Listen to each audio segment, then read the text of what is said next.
Hi ಎಲ್ರಿಗೂ ನಮಸ್ಕಾರ. Welcome back to Rishu cooking channel. ಮನೇಲಿ ದಾಲು ರಸಮು ಏನನ್ನ ಮಾಡಿದಾಗ ಸೈಡ್ ಡಿಶ್ ಆಗಿ ಈ ಥರ ಎಗ್ ತವಾ ಫ್ರೈನ ಹೇಗೆ ಮಾಡೋದು ನೋಡೋಣವಾ. ಫಸ್ಟು ಒಂದು ಫ್ರೈ ಪ್ಯಾನ್ಗೆ 1 ಟೇಬಲ್ ಸ್ಪೂನ್ ಆಗೋಷ್ಟು ಮೆಣಸು, 1 ಟೇಬಲ್ ಸ್ಪೂನ್ ಆಗೋಷ್ಟು ಧನಿಯಾ, 1 ಟೇಬಲ್ ಸ್ಪೂನ್ ಆಗೋಷ್ಟು ಉದ್ದಿನ ಬೇಳೆನ ಹಾಕಿ ಖಾರಕ್ಕೆ ಅನುಗುಣವಾಗಿ ನಾನು ಒಣಮೆಣ್ಸಿನ್ಕಾಯಿನ ಹಾಕ್ತಾಯಿದ್ದೀನಿ. ನೀವು ಹೆಚ್ಚು ಕಮ್ಮಿ ಮಾಡ್ಕೊಬೋದು. ನಾನಿಲ್ಲಿ 6 ಒಣಮೆಣ್ಸಿನ್ಕಾಯಿನ ಹಾಕ್ತಾಯಿದ್ದೀನಿ.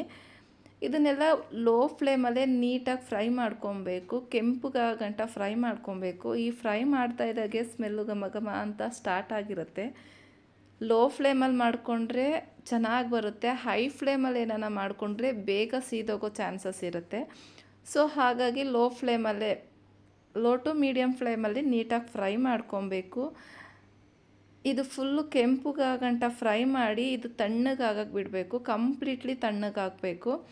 ತಣ್ಣಗಾದ್ಮೇಲೆ ಪೌಡ್ರ್ ಮಾಡ್ಕೊಳ್ಳೋಣ.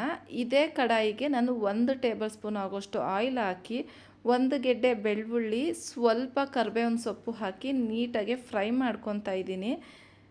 ಬೆಳ್ಳುಳ್ಳಿ ಕರಿಬೇವಿನ ಸೊಪ್ಪು ಸ್ವಲ್ಪ ಕ್ರಿಸ್ಪಿ ಆಗಬೇಕು. ಬೆಳ್ಳುಳ್ಳಿ ಸ್ವಲ್ಪ ಕೆಂಪುಗಾದ ತಕ್ಷಣ ಸಾಕು. ಅದನ್ನು ತೆಗೆದು ತಣ್ಣಗಾದ್ಮೇಲೆ ಒಂದು ಮಿಕ್ಸಿ ಜಾರಿಗೆ ಸೇರಿಸ್ಕೊಳ್ಳೋಣ.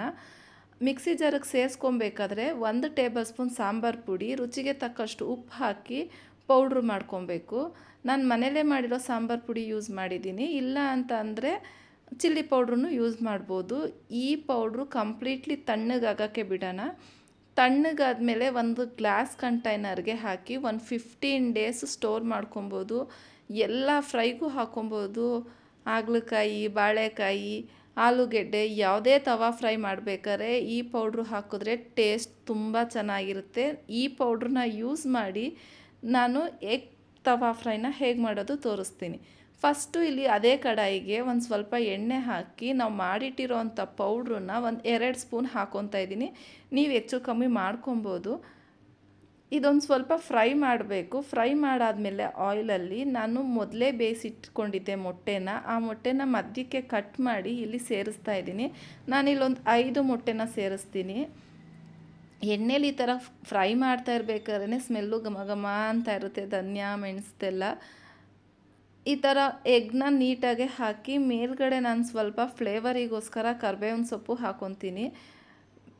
ಹಾಗೆ ಸ್ವಲ್ಪ ಸ್ಪ್ರಿಂಕಲ್ ಮಾಡ್ಕೊತೀನಿ. ಅದೇ ಪೌಡ್ರನ್ನ ಈ ಮೇಲ್ಗಡೆದಕ್ಕೂ ಸ್ವಲ್ಪ ನೀಟಾಗಿ ಸ್ಪ್ರಿಂಕಲ್ ಮಾಡಿಕೊಂಡು ಎರಡೂ ಕಡೆ ನೀಟಾಗಿ ಫ್ರೈ ಮಾಡಿಕೊಂಡ್ರೆ ಬಿಸಿ ಬಿಸಿ ಅನ್ನ, ರಸಮು ಆರ್ ದಾಲ್ ಯಾವುದಕ್ಕಾನ ಸೈಡ್ ಡಿಶ್ಶಾಗಿ ಸೂಪರ್ ಕಾಂಬಿನೇಷನ್ ಆಗಿರುತ್ತೆ.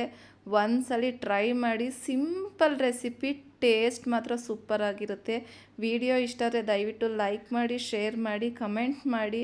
ಇನ್ನೂ ನನ್ನ ಚಾನಲ್ನ ಯಾರನ್ನ ಸಬ್ಸ್ಕ್ರೈಬ್ ಆಗಿಲ್ಲ ಅಂದರೆ ದಯವಿಟ್ಟು ಚಾನಲ್ನ ಸಬ್ಸ್ಕ್ರೈಬ್ ಮಾಡ್ಕೊಂಡು ವೀಡಿಯೋಸ್ನ ನೋಡಿ. ಇದೇ ಥರ ಸಿಂಪಲ್ ಆ್ಯಂಡ್ ಟೇಸ್ಟಿ ರೆಸಿಪಿಗಾಗಿ ರಿಶು ಕುಕಿಂಗ್ ಚಾನಲ್ನ ವಾಚ್ ಮಾಡಿ. Thank you for watching. Bye. ಮುಂದಿನ ವಿಡಿಯೋದಲ್ಲಿ ಸಿಂಪಲ್ ರೆಸಿಪಿಯೊಂದಿಗೆ ಸಿಗ್ತೀನಿ.